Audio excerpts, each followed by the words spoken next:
दोस्तों स्वागत है आपका बिहार न्यूज़ में। दोस्तों मैं हूं फिरदौस गनी और आप देख रहे हैं केडीवी लाइव। दोस्तों आज हो चुका है 30 दिसंबर 2022। तो आज की बिहार की टॉप न्यूज़ लेकर आए हैं आपके लिए। दोस्तों वीडियो शुरू करने से पहले आपको बता दूं कि अगर आप नए आए हैं इस चैनल पर तो फिर चैनल को सब्सक्राइब करके बेल आइकन को प्रेस कर दीजिए और साथ में वीडियो को लाइक कर दीजिए। तो चलिए शुरू करते हैं आज की पूरे बिहार की टॉप न्यूज़। दोस्तों वीडियो शुरू करने से पहले आपको बता दूं कि अगर आप अपने बिजनेस को प्रमोट करना चाहते हैं, अपने बिजनेस को अपने अगल पास के क्षेत्र के लोगों तक पहुंचाना चाहते हैं तो आप ये काम बहुत ही आसानी से कर सकते हैं। आप केडीवी लाइव के माध्यम से ये काम कर सकते हैं।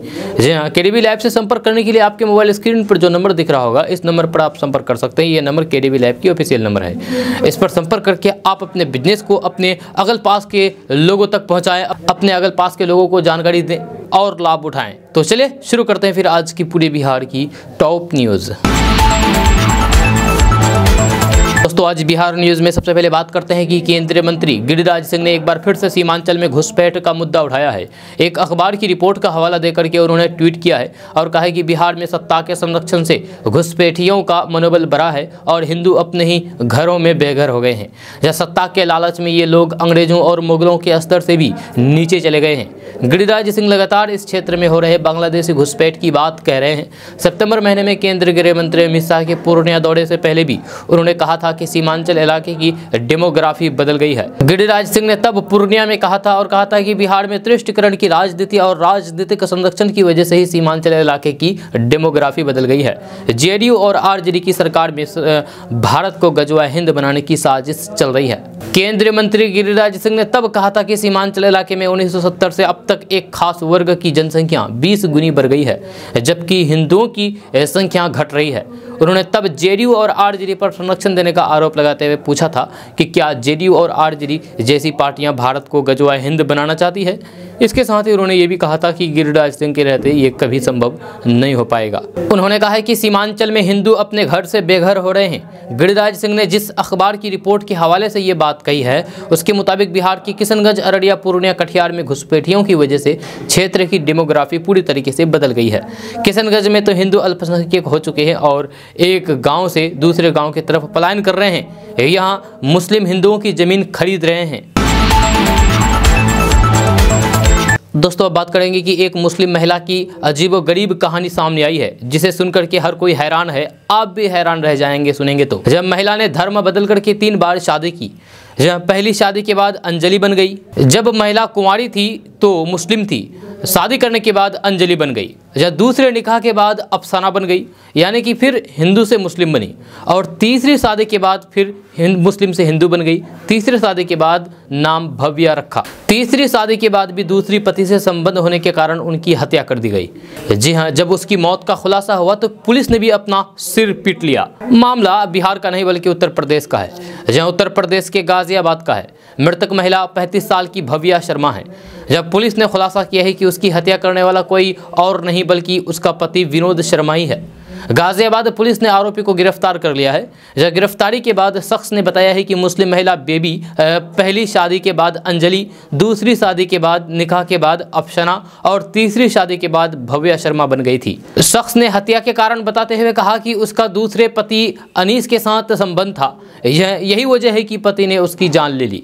पोस्टमार्टम रिपोर्ट में पता चला था कि उसके पेट के निचले हिस्से में चाकू मारा गया था। जब उसके तीसरे पति से पूछताछ की गई तो उसने कहा कि मैंने ही अपनी पत्नी को मौत के घाट उतारा। दोस्तों बात करते हैं कि आपका आधार कार्ड काफ़ी पुराना हो गया है और इस दौरान कुछ जानकारियां अपडेट हुई है तो फिर आपको भी इसे जल्द अपडेट करने की ज़रूरत है। जहां UIDAI ने कहा कि जिन कार्ड धारकों का आधार 10 साल से ज़्यादा पुराना हो गया है उन्हें अपनी जानकारियां अपडेट करना बेहद ज़रूरी है। इस बीच कार्ड से जुड़ी कोई भी जानकारी बदली है तो फिर उसे डाटाबेस में अपडेट करना भी ज़रूरी है। UIDAI ने कहा कि अपने आधार कार्ड को आप ऑनलाइन भी अपडेट करा सकते हैं, जबकि ऑफलाइन अपडेट कराने के लिए आधार केंद्र पर जाना होगा। UIDAI का कहना है कि आधार का इस्तेमाल दर्जनों सरकारी योजनाओं में किया जाता है। ऐसे में किसी व्यक्ति से जुड़ी जानकारी अगर अपडेट नहीं होगी तो फिर उसे कई सुविधाओं का लाभ मिलने में परेशानी आ सकती है। लिहाजा ऐसे सभी कार्ड धारक जिनका आधार 10 साल से पुराना हो गया है उसे अपडेट जरूर करवा लें। UIDAI के अनुसार आधार कार्ड धारक माई आधार पोर्टल पर जाकर के ऑनलाइन अपनी जानकारी को रिवाइज कर सकते हैं। साथ ही अपने पहचान से जुड़े प्रमाण पत्र और फिर एड्रेस प्रूफ से जुड़े डॉक्यूमेंट्स को भी अपलोड करना होगा। अगर कोई ग्राहक ऑनलाइन अपनी जानकारी अपडेट नहीं कर सकता है तो फिर वह आधार केंद्र पर जाकर के इसे अपडेट करा सकता है।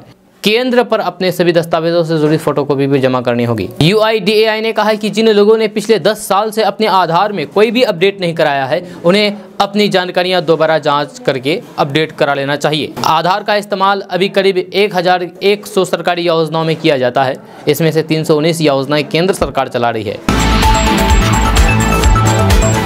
तो दोस्तों बात करते हैं कि चुनाव आयोग ने वोटिंग प्रक्रिया में बड़े स्तर के बदलाव की तैयारी कर ली है। इस तैयारी के मुताबिक अब देश में कहीं से भी अपने निर्वाचन क्षेत्र में वोट डालना संभव हो जाएगा।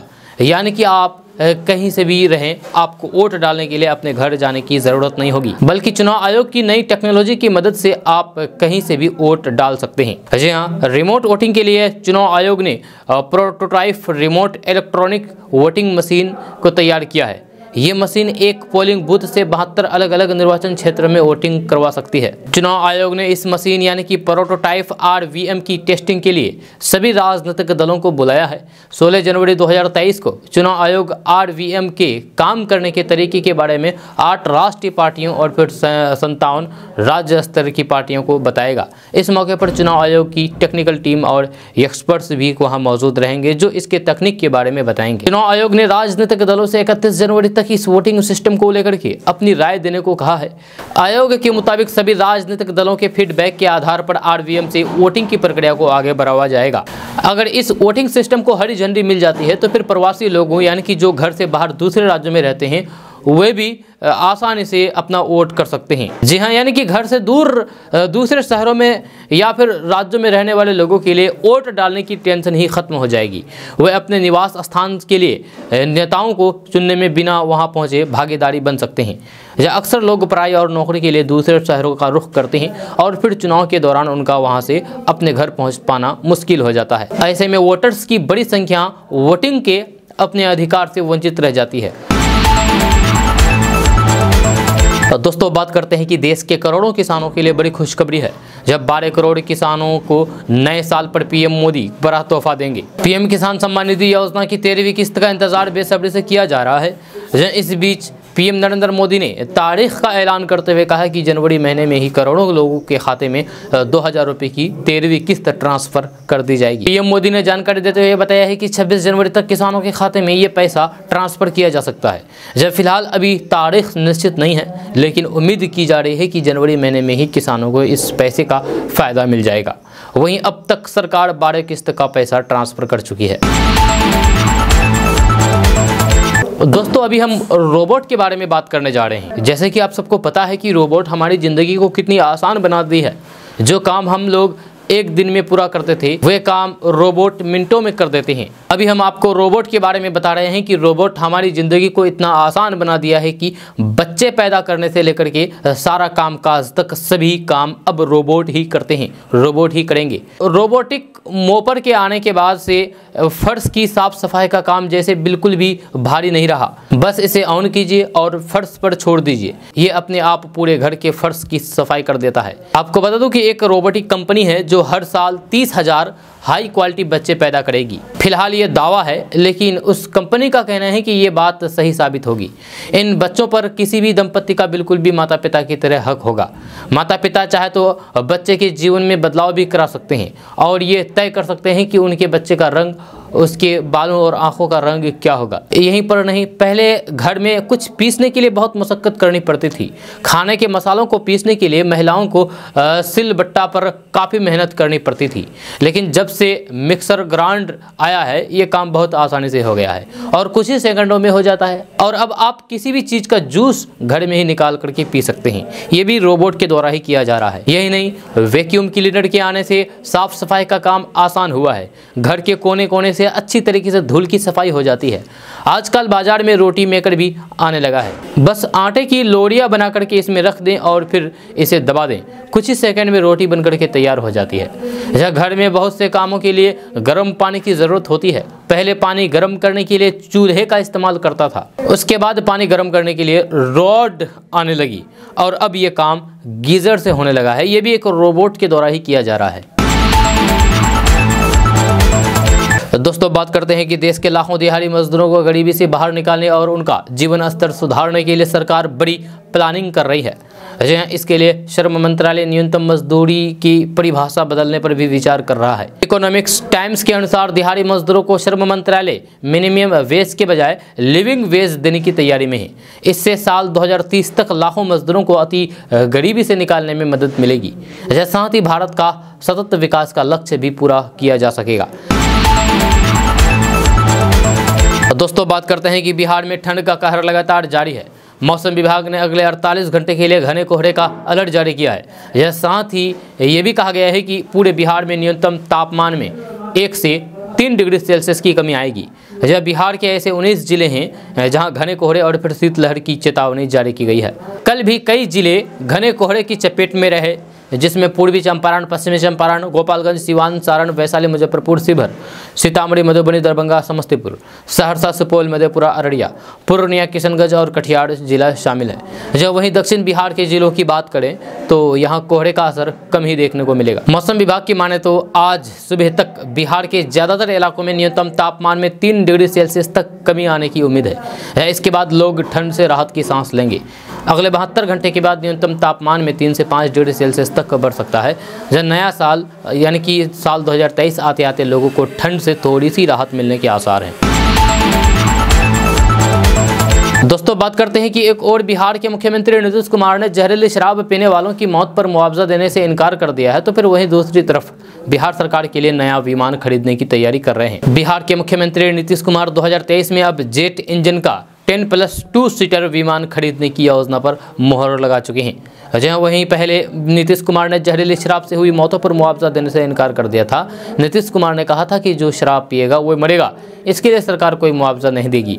वहीं भारतीय जनता पार्टी ने बिहार के मुख्यमंत्री नीतीश कुमार के फैसले पर तंज कसते हुए कहा कि वे सीएम बनने के सपने को पूरा कर रहे हैं।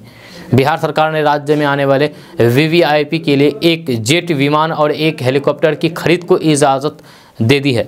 मंगलवार को हुई बैठक में बिहार सरकार ने जेट विमान और हेलीकॉप्टर की खरीद के फैसले पर मुहर लगा दी है। अब इस विमान की खरीद में कितना खर्च आएगा, इसको लेकर के एक कमेटी का गठन किया जाएगा। तो दोस्तों, बात करते हैं कि शिक्षा को लेकर के भारत सरकार की ओर से कई सरकारी स्कीम चलाई जाती है। ऐसे ही एक स्कीम के बारे में हम जानकारी दे रहे हैं जो 10वीं की पढ़ाई पूरी करने पर रकम देती है, यानी कि पैसा देती है। हालांकि इसका लाभ के लिए छात्र या फिर छात्रों को अच्छे नंबर लाने होंगे। आपको बता दूं कि नंबर के आधार पर ही बच्चों को ये रकम दी जाती है। बिहार सरकार छात्र छात्राओं को छात्रवृत्ति के तहत 10,000 रुपये की रकम दे रही है। इस योजना के तहत अगर आप योजना का लाभ लेना चाहते हैं तो फिर किसी भी स्कूल या फिर दफ्तर ना जाकर के आप घर बैठे ऑनलाइन तरीके से अप्लाई कर सकते हैं। इसके लिए आपको बिहार शिक्षा विभाग की वेबसाइट पर जाना होगा। यहाँ लॉगिन करके आप 10,000 रुपये की छात्रवृत्ति के लिए आवेदन कर सकते हैं। सभी जानकारी सही होने पर ही आपको राशि दी जाएगी। बिहार सरकार शिक्षा को प्रोत्साहित करने के लिए सहायता के तौर पर यह राशि देती है। अगर स्टूडेंट फर्स्ट डिवीज़न से पास होते हैं तो फिर उन्हें 10,000 रुपये की रकम दी जाती है। सेकंड डिवीज़न आने पर अनुसूचित जाति और अनुसूचित जनजाति को 8,000 रुपये तक की रकम दी जाती है। दोस्तों, बात करते हैं कि भारतीय किसान यूनियन के नेता राकेश टिकैत ने 26 जनवरी के लिए एक बड़ा ऐलान किया है। किसान नेता राकेश टिकैत ने कहा है कि 26 जनवरी को देश भर में ट्रैक्टर मार्च निकालेंगे। इसके साथ ही किसान नेता राकेश टिकैत ने कहा कि आंदोलन और राजनीति अलग अलग चीज़ है। आंदोलन में लाठीचार्ज और आंसू गैस एक नॉर्मल बात होती है। किसान नेता राकेश टिकैत ने कहा कि हरियाणा के जींद में 26 जनवरी को एक बड़ी पंचायत होगी। इसके अलावा देश भर में बाकी जगहों पर ट्रैक्टर मार्च होगा। दोस्तों, बात करते हैं कि साइबर अपराध से जुड़े मामले तेजी से बढ़ते जा रहे हैं। बढ़ते मामलों की वजह से अब बिजनेस करने वाली कंपनियां कस्टमर डेटा को लेकर के पहले ही की तुलना में ज़्यादा जागरूक और सतर्क हो गई है। ग्राहकों को सेफ डिलीवरी प्रदान करने के लिए अब ई कॉमर्स प्लेटफॉर्म जैसे कि फ्लिपकार्ट और अमेजोन ने वन टाइम पासवर्ड यानी कि OTP डिलीवरी की प्रक्रिया शुरू कर दी है। लेकिन इसके बावजूद भी जालसाज इस सुरक्षा को तोड़ने और फिर ग्राहकों के बैंक खाते से पैसे चुराने में कामयाब हो रहे हैं। आपको बता दूं कि हाल ही में कई ऐसे केस सामने आए हैं जिसमें फ्रॉड करने वालों ने नकली डिलीवरी एग्जीक्यूटिव बनकर के ग्राहकों से OTP कलेक्ट किए हैं।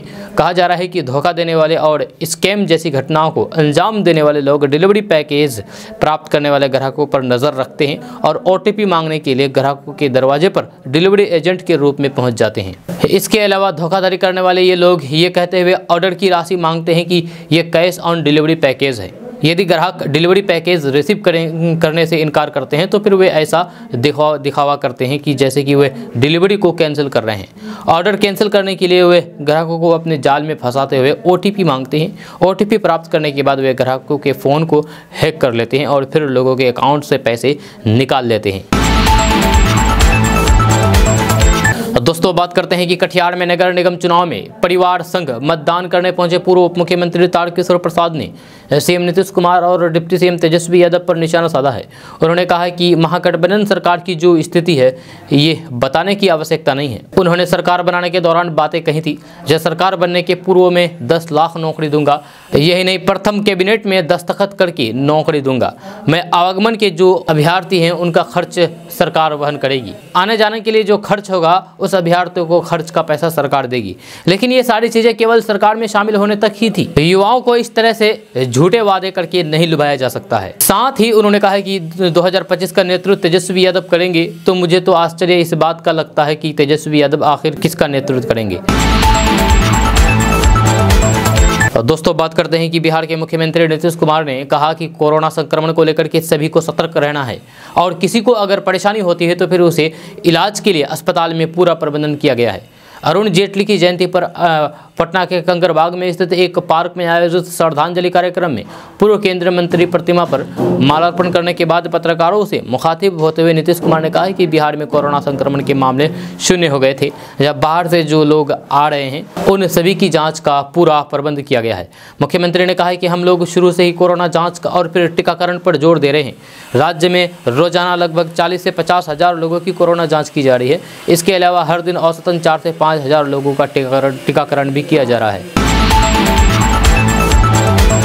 दोस्तों बात करते हैं कि नेता प्रतिपक्ष विजय कुमार सिन्हा ने कहा कि अब तक 13 असफल यात्राएं कर चुके मुख्यमंत्री को प्रस्तावित अपनी 14वीं यात्रा में खुली आंखों से बिहार में बढ़ते अपराध और भ्रष्टाचार की सच्चाई का साक्षात्कार करना चाहिए। सारण सहित बिहार के अनेक स्थानों पर पिछले दिनों जहरीली शराब से मौत के शिकार हुए उन सैकड़ों लोगों की विधवाओं मासूमों के चित्कार को भी मुख्यमंत्री को अपनी यात्रा के दौरान सुनना और उनके आंसू पोंछ करके माफी मांग और फिर मुआवजा देकर के प्रायश्चित करना चाहिए। मुख्यमंत्री यात्रा के दौरान इस सत्य का भी साक्षात्कार करे कि आपकी जिद और फिर शराबबंदी नीति की विफलता के कारण ही दुकानों तक सीमित रहने वाली शराब ने आज घर घर तक सहजता से अपनी पहुंच बना ली है। शराबबंदी की आड़ में आज पूरा बिहार ब्राउन शुगर, अफीम, चरस जैसे नशा का घर बन गया है और यहाँ के अधिकांश नौजवान इसके गिरफ्त में आ रहे हैं। यह आपराधिक घटनाओं में हो रही बेतहाशा वृद्धि की प्रमुख वजह युवकों का नशा के प्रति बढ़ता रुझान भी है। आज पूरे बिहार में शराबबंदी के कारण शराब का अवैध कारोबार आपके प्रशासन और पुलिस की मिलीभगत से अपनी जड़ जमा चुका है। यह युवाओं की एक बड़ी जमात इससे जुड़ करके समाज में भय का माहौल बना रहा है। विजय सिन्हा ने कहा है कि मुख्यमंत्री जी, जब तक आपकी नीति नहीं सुधरती है तब तक आपके अफसर नहीं सुधरेंगे और फिर आपकी जितनी भी यात्राएं कर लें समाज में सुधार नहीं होने वाला है। यात्रा से पहले अपनी नीयत और फिर नीति में सुधार करें या समाज आपकी बातों पर भरोसा करने लगेगा। अभी आप अपनी विश्वसनीयता खो चुके हैं। दोस्तों बात करते हैं कि बिहार में अपराधियों का मनोबल इतना बढ़ गया है कि वे अलग अलग तरीके से लोगों को अपना शिकार बना रहे हैं। इस बार पटना हाईकोर्ट के एक वकील के साथ धोखाधड़ी हुआ है। हैरानी की बात तो यह है कि इस मामले में पुलिस की भी मिलीभगत बताई जा रही है। वकील का आरोप है एक बिल्डर ऋषभ सिन्हा पर है, जिसने चाइल्ड होम्स बना करके कई लोगों के साथ जमीन और फ्लैट देने के नाम पर फ्रॉड किया है। यह मामला पटना के दानापुर का है। हाईकोर्ट के वकील SK मिश्रा ने बताया है कि इस मामले में कोर्ट ने कुर्की जब्ती के साथ साथ गिरफ्तारी का भी आदेश दिया है, लेकिन अभी तक दानापुर पुलिस ने आरोपी पर कोई भी एक्शन नहीं लिया है। उन्होंने कहा है कि ऋषभ सिन्हा और सुमिरन कुमारी प्लॉट बेचने के नाम पर लोगों को अपनी ठगी का शिकार बनाते हैं। गिरफ्तारी वारंट के बावजूद भी पुलिस आरोपी को गिरफ्तार नहीं कर पा रही है। दोस्तों बात करते हैं कि बिजली आपूर्ति कंपनियों की चली तो फिर बिहार के बिजली उपभोक्ताओं को अगले वित्तीय वर्ष यानी कि 2023-24 से 40% से अधिक बिजली बिल का भुगतान करना पड़ सकता है। ग्रामीण क्षेत्र के घरेलू उपभोक्ताओं को 50 यूनिट तक 6 रुपये 10 पैसे की जगह 8 रुपये 66 पैसे, जबकि 50 यूनिट से ऊपर की खपत के लिए 6 रुपये 40 पैसे की जगह 9 रुपये 28 पैसे प्रति यूनिट का भुगतान करना पड़ सकता है।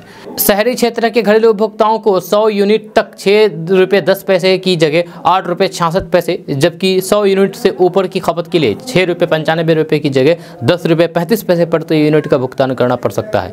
इनका मासिक फिक्स चार्ज 2.5 गुना यानी कि 40 रुपये से बढ़कर के 100 रुपये हो जाएगा।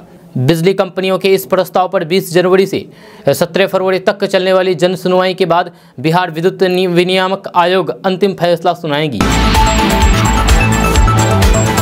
दोस्तों बात करते हैं कि सड़क परिवहन और राजमार्ग मंत्रालय द्वारा जारी नई रिपोर्ट में दावा किया गया है कि हादसों को रोकने के लिए किए जा रहे प्रयासों के बीच 2019 की तुलना में 2021 में सड़क दुर्घटनाओं में कमी आई है। जारी रिपोर्ट में कहा गया है कि 2021 में 4,12,432 सड़क दुर्घटनाएं हुई है, जिनमें से 1,53,972 लोगों की जान गई है, जबकि 3,84,448 लोग घायल हुए हैं। भारत में सड़क दुर्घटना 2021 शीर्षक वाली रिपोर्ट में कहा गया है कि हादसे की रोकथाम के लिए संकेतकों की वजह से 2019 की तुलना में 2021 में कमी आई है। सड़क दुर्घटना में 8% की कमी आई है और 2019 की तुलना में 2021 में घायलों में 14% की कमी दर्ज की गई है। हालांकि 2019 में इसी अवधि की तुलना में 2021 में सड़क दुर्घटना में मृत्यु दर में 1.9% की वृद्धि हुई है। दोस्तों बात करते हैं कि बिहार में ऊर्जा संरक्षण के क्षेत्र में पहला ग्रिड पटना मेडिकल कॉलेज अस्पताल में बनेगा, जब पीएमसीएच को 5,200 बेड के अस्पताल में परिवर्तित किया जा रहा है। ये ग्रिड के निर्माण पर 260 करोड़ रुपए खर्च होंगे। इसके तहत सामान्य बिजली के साथ ही सौर ऊर्जा यानी कि सोलर एनर्जी का भी इस्तेमाल किया जाएगा। साथ ही ऊर्जा संरक्षण पर भी जोर दिया जाएगा। सूत्रों के अनुसार ये बिहार में अपनी तरह का अभिनव प्रयोग होगा, जिसमें ग्रिड भवन पूरी तरीके से ग्रिड फील्डिंग के रूप में तैयार होगा। वहीं इसके निर्माण में गैस इंसुलेटेड सिस्टम का भी इस्तेमाल किया जाएगा। ये नई तकनीकी मूल रूप से जर्मनी में विकसित की हुई है। हालांकि पिछले 10 सालों में इसका प्रयोग भारत, फ्रांस सहित विश्व के कई देशों द्वारा किया जा रहा है। ग्रिड में सौर ऊर्जा का इस्तेमाल ग्रिड भवन एवं ग्रिड के आंतरिक संचालन में किया जाएगा, जबकि अस्पताल में सामान्य विद्युत की आपूर्ति की जाएगी। दोस्तों बात करते हैं कि छपरा में जहरीली शराब से हुई मौतों के बाद बिहार सरकार की भारी फजीहत हुई है। इसको लेकर के अब सरकार अलर्ट मोड पर है। छपरा कांड में होम्योपैथिक दवा के कारनामे सामने आने के बाद सरकार ने एक आदेश जारी किया है। इसके मुताबिक अब बिहार के सभी होम्योपैथिक डॉक्टरों पर निगरानी रखी जाएगी। ये निगरानी भी ठीक उसी तरीके से होगी जैसे शराब तस्करों पर रखी जाती है। इस आदेश के जारी होते ही अब होम्योपैथिक डॉक्टर्स का गुस्सा फूट पड़ा है। उनका कहना है कि हमें बदनाम करने की कोशिश की जाएगी तो फिर हम इलाज कैसे करेंगे। उनका कहना है कि इस तरह की कोई भी नियम लागू करने से पहले सरकार को एक बार होम्योपैथ के डॉक्टरों के साथ मिलकर के राय विचार करना चाहिए। जब बिहार सरकार के अपर मुख्य सचिव के पाठक ने बिहार के सभी डीएम और उत्पाद विभाग के अफसरों के साथ अन्य जिम्मेदार अफसरों को आदेश दिया है। आपको बता दूं कि बिहार में शराबबंदी कानून लागू है, इसके बावजूद भी जहरीले शराब से 38 लोगों की जान चली गई है। आपको बता दें कि बिहार में शराबबंदी कानून लागू है, इसके बावजूद भी जहरीले शराब से 78 लोगों की मौत हो जाना सरकार के लिए गंभीरता का विषय है। इसको लेकर के सरकार ने आदेश दिया है कि शराब तस्करों की तरह ही अब होम्योपैथिक डॉक्टर्स पर भी नजर रखा जाएगा।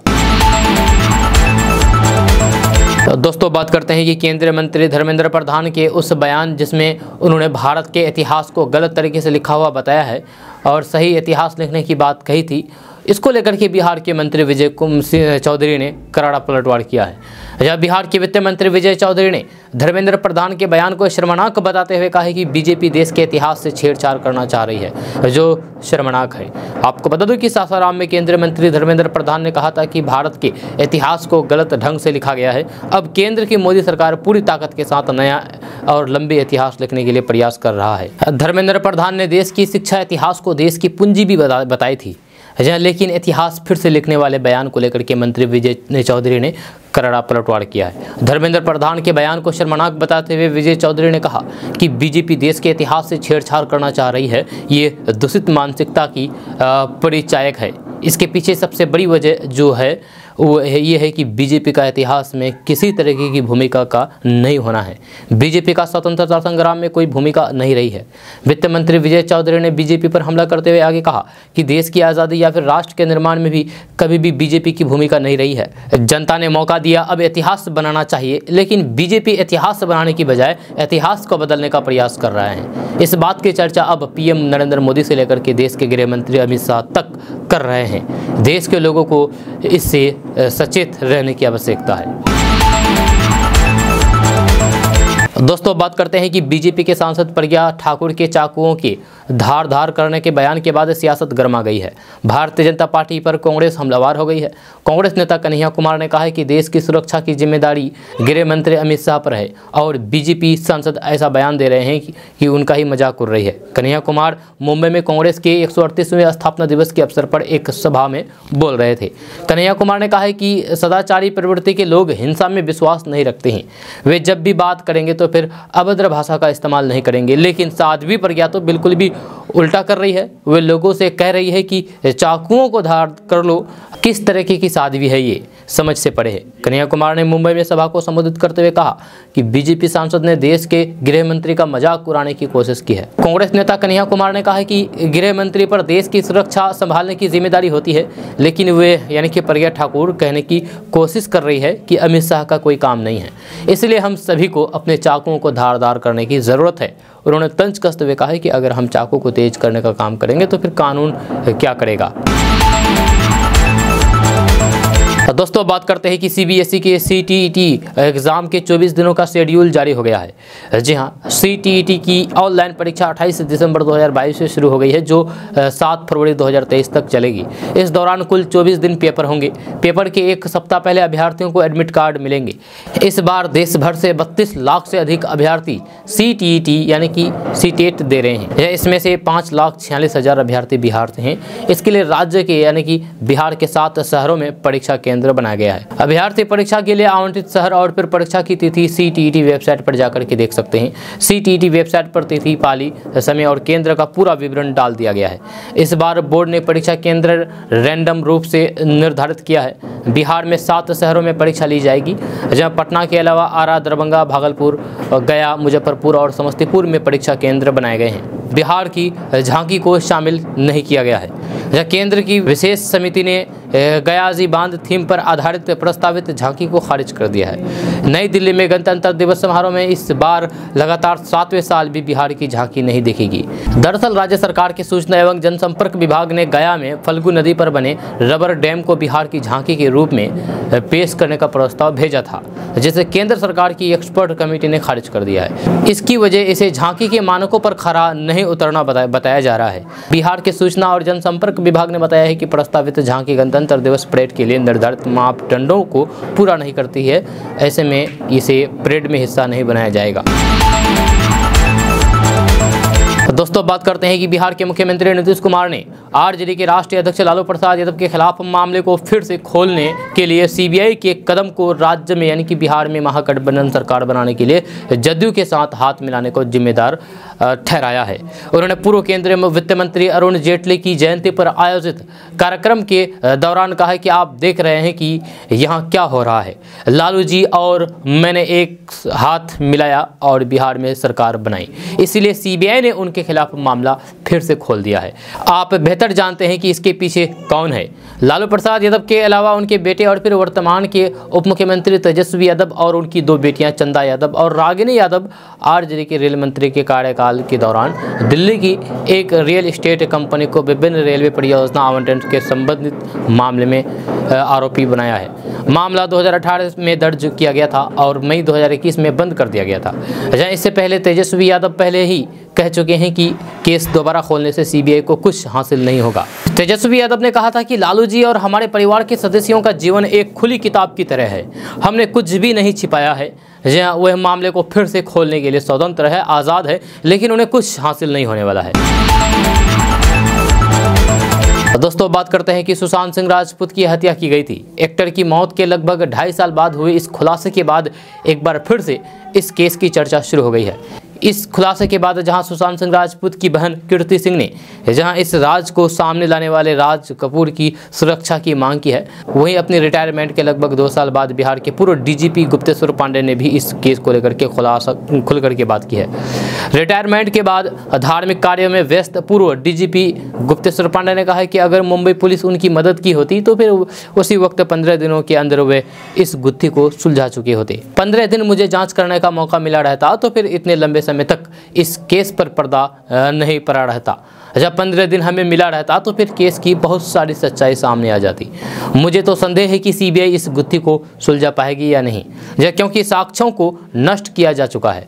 मामले में एसआईटी को भी मदद करनी चाहिए।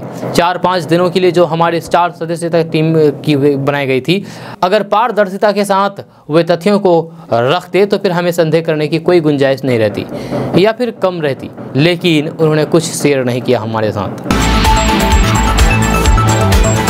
दोस्तों, बात करते हैं कि बीजेपी की भोपाल से सांसद साध्वी प्रज्ञा सिंह ठाकुर ने अपने विवादित बयानों को लेकर के एक बार फिर से मुसीबत में फंसती दिखाई दे रही है। शिमोगा में उनके खिलाफ एफआईआर दर्ज किया गया है।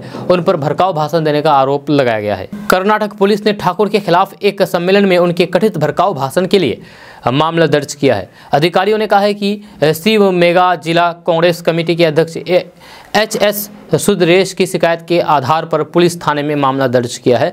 पुलिस के अनुसार भोपाल के सांसद के खिलाफ भारतीय दंड संहिता की विभिन्न धाराओं के तहत मामला दर्ज किया गया है, जिसमें 153A धर्म नस्ल के आधार पर विभिन्न समूहों के बीच दुश्मनी को बढ़ावा देना और 295A जानबूझकर और दुर्भाग्यपूर्ण कृत्यों का उद्देश्य धार्मिक भावनाओं को ठेस पहुंचाना शामिल है। अब आप सोच रहे होंगे कि आखिर ये साध्वी प्रज्ञा सिंह ठाकुर ने क्या कहा था। तो बीजेपी सांसद ने कर्नाटक में एक कार्यक्रम को संबोधित करते हुए कहा था कि अपने घरों में हथियार रखो और कुछ नहीं तो सब्जी काटने वाला चाकू जरा तेज रखो। स्पष्ट बोल रही हूँ कि हमारे घरों में भी सब्जी काटने के लिए हथियार तेज होना चाहिए। दोस्तों, बात करते हैं कि एक बार फिर से बीजेपी से राज्यसभा सांसद सुशील कुमार मोदी ने बिहार के मुख्यमंत्री नीतीश कुमार पर तंज कसा है। उन्होंने कहा है कि सीएम नीतीश कुमार अब तेजस्वी यादव को बिहार का सीएम बनाने की तैयारी कर रहे हैं। दरअसल मंगलवार को हुई नीतीश कैबिनेट में इस बात का भी फैसला किया गया है कि एक जेट प्लेन हेलीकॉप्टर बिहार सरकार खरीदेगी। अब इस पर राजनीति शुरू कर दी गई है। जब बीजेपी ने सीएम नीतीश कुमार पर करारा हमला बोला है।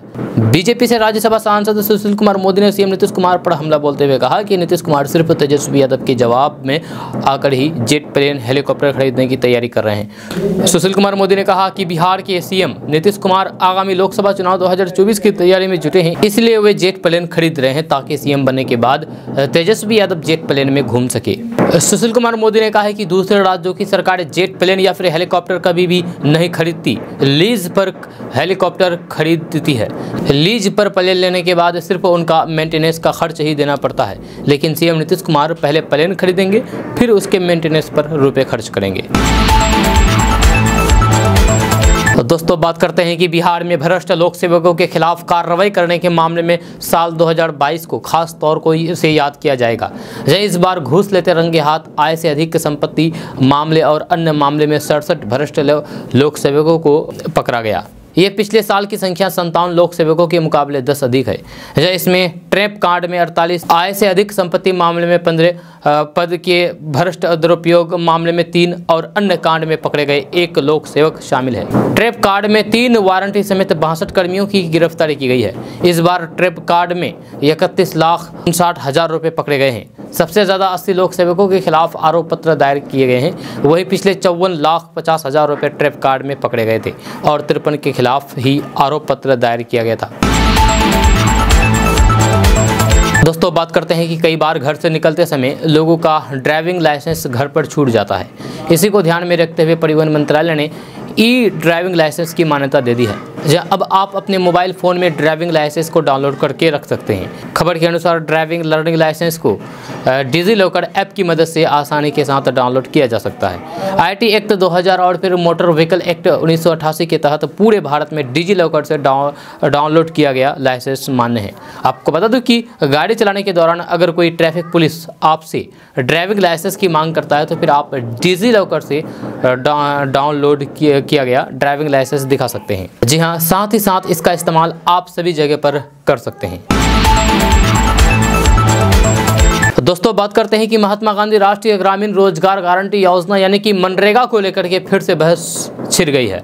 मनरेगा की बकाया मजदूरी और फिर बजट को लेकर के कांग्रेस के राष्ट्रीय अध्यक्ष मल्लिकार्जुन खड़गे और केंद्रीय मंत्री गिरिराज सिंह ने ट्वीट वार छिड़ गई है।